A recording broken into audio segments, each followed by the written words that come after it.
ओम गंग गणपतये नमो नमः। श्रीमद्भागवत महापुराण प्रथम स्कंध अष्टादशोध्याय 18वां अध्याय। राजा परीक्षित को श्रृंगी ऋषि का शाप। सूत जी कहते हैं, सूतोवाच यो ये द्रोणस्तर बलिष्ठो न मातुरुदर मृत अनुग्रहात् भगवतः कृष्ण स्याद भूत कर्मणः। सूत जी कहते हैं, अद्भुत कर्मा भगवान श्री कृष्ण की कृपा से राजा परीक्षित अपनी माता के कोख से अश्वत्थामा के ब्रह्मास्त्र के जल जाने पर भी मरे नहीं।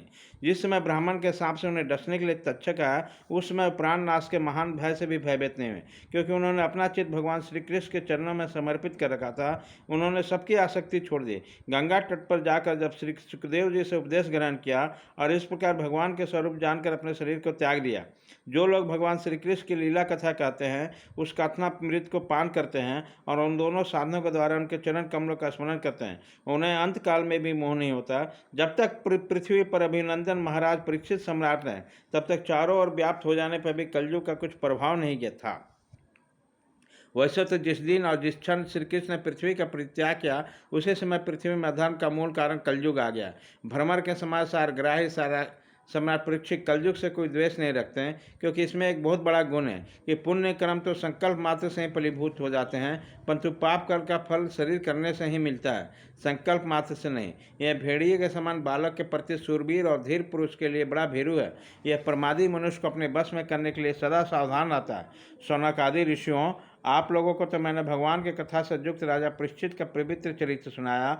आप लोगों ने यह पूछा था कि भगवान श्री कृष्ण कीर्तन करने योग्य बहुत सी लीलाएं करते हैं, इसलिए उनके गुण और लीलाओं से संबंध रखने वाली जितनी भी कथाएं हैं, कल्याणकामी पुरुषों को उनको सबको सेवन करना चाहिए। ऋषियों ने कहा, सौम्य स्वभाव सूत जी, आप जुग जुग जी हैं, क्योंकि मृत्यु के प्रवाह में पड़े हम लोगों की आप श्री कृष्ण की अमृतमय उज्ज्वल कीर्ति का श्रवण करते हैं। यह करते करते उनके धुएं से हम लोग का शरीर धूमिल हो गया, फिर भी इस क्रम का विश्वास नहीं है। इधर आप तो वर्तमान में भगवान श्री कृष्ण चंद्र के चरण कमलों का मादा का मधुर पिलाकर हमें तृप्त करना है। भगवत प्रेमी भक्तों के लौ मात्र के सत्संग से ही स्वर्ग और मोक्ष की तुलना नहीं की जा सकती। फिर मनुष्यों के तुच्छ भोगों की तो बात ही क्या है। ऐसा कौन सा रसमर्मज्ञ होगा जो महापुरुषों के एकमात्र जीवन सर्वस्व श्री कृष्ण की लीला कथाओं से तृप्त हो जाएगा। समस्त प्राकृतिक गुणों सतीत भगवान के अचिंतनीय अत्यंत कल्याणमय गुणों का पात्र ब्रह्मा शंकर आदि बड़े बड़े जोगेश्वर में नहीं पा सकते हैं। विद्वान, आप भगवान को ही अपने जीवन का ध्रुव तारा मानते हैं, इसलिए आप सत्पुरुषों का एकमात्र आश्रय भगवान का उद्धार और विशुद्ध चरित्र का श्रद्धालु श्रोताओं के लिए विस्तार से वर्णन कीजिए।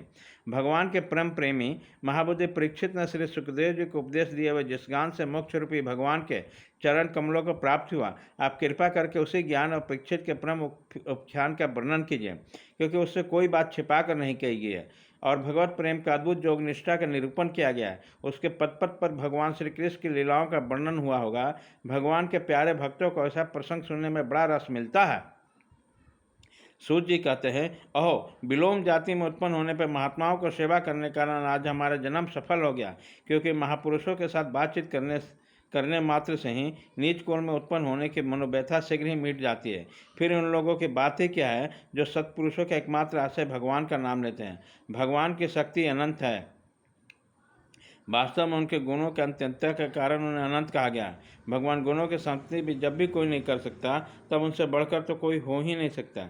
इसके गुणों की विशेषता समझाने के लिए इतना कह देना पर्याप्त होगा कि लक्ष्मी जी अपने को प्राप्त करने की इच्छा से प्रार्थना करने वाले ब्राह्मण देवताओं को छोड़कर भगवान का न चाहने पर भी उनके चरण कमलों का रज का ही सेवन करती है।